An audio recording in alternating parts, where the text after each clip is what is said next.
guys, so I was editing yesterday's vlog and I noticed something while I was editing it. Listen. This music works perfectly from any context. Like, you could just be kicking back eating dinner and you hear that muffling sound? That's me covering the mic. Justin, what the heck? You're not supposed to cover the mic. Listen. See, that's an obnoxious sound.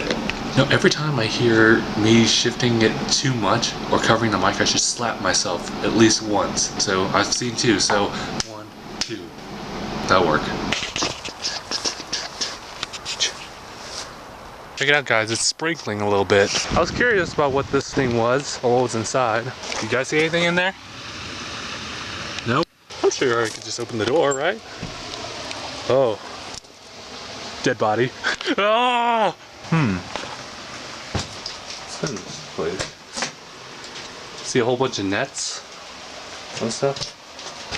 Guys, you can see like a hazy layer just right here. This place is really cool because you can see the sun, you can have it rain here, it can also snow here. It's crazy. It kind of makes every day a little bit more unpredictable. Hold on a minute. This isn't rain, it's hail. Woo! Hail. Now we're talking. Remember our ascension up to that hill? Yeah, I remember that. Maybe we should try that again someday. Just not today. It's hailing. Hey Corey, what took you so long? Yeah. How long was that walk? 40 minutes? Alright. There are speakers right here in the mushroom shirt. Introduce yourself to Jonathan. He's right here. He's an anesthesiologist at our local hospital. Oh, wow, okay. So he looks at mushrooms from a variety of different angles. Wow, cool.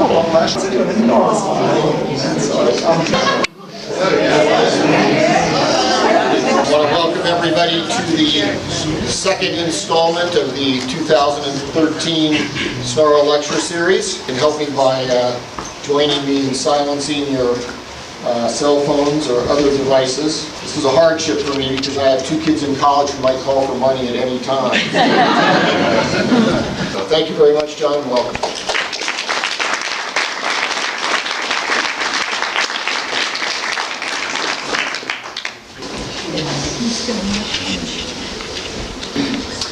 Well, it's great to be here. This is the amanita that grows around here in great abundance. It is the toadstool. It's the mushroom of Alice in Wonderland. It's the mushroom of literature, of religion, of all sorts of things. I'll talk more about that later. It has this big bulb up here. Amanitas sprout out of an egg. So they have an amanita egg, which is a little white egg, looking like a chicken egg. And then it breaks open and the mushroom unfurls, leaving this, what they call a vulvar sac behind. Why was the mushroom invited to all the parties? Because he was such a fun guy, of course. So, what kind of mushroom is this? Well, this is not a mushroom, actually. This is a rock. Oh, it looks a little like a false morel. Anyway. So, does anyone know what kind of mushroom this is? This is not a mushroom, it is a plant. However, it is a plant that thinks it's a mushroom. This is an interloper between a tree and a fungus. If you're eating mushrooms, you should only eat mushrooms that are fresh, young, and firm. It is recommended to cook all wild mushrooms. I just might interject, I did try and research rules on picking mushrooms around here. It is illegal to pick mushrooms in state parks and national parks, just like it's illegal to pick flowers. What about poisonous mushrooms? Only a few mushrooms can kill you, only a very few species, and primarily the deadly amanitas. But many mushrooms can make you sick. The most poisonous mushroom of them all, Amanita phalloides, looks just like the paddy straw mushroom, and they pick it by mistake. Unless you get a liver transplant, you die after eating even half of one death cap. And here from the internet I got a picture of the death cap. And again, notice, as I mentioned before, the egg of the amanita. So this mushroom is emerging from the egg. Here's the broken part and then more mature with a little mini skirt right here. Again, I don't believe this mushroom grows in our area. I believe it does grow in the Bay Area, and it grows lower elevation, mixed deciduous forest, to my best knowledge. A notorious mushroom is the inky cap, closely related to a highly desirable edible mushroom, the shaggy mane. The inky cap nightcap is often just fine if you don't drink any alcohol, but if you drink any alcohol and eat the mushroom, you get violently ill. This is a giant western puffball. And they grow all around here, more in the drier parts of eastern Sierra. According to several sources I've read, this is probably the organism with the highest reproductive potential of anything on Earth. One giant puffball can apparently release, that's an accurate figure, 20 trillion spores, enough to cover the entire Earth's surface if they were all to grow up. One of the slime molds I see very commonly, I couldn't find a picture, but I got one off the internet, is the dog vomit slime mold. This is just what it looks like.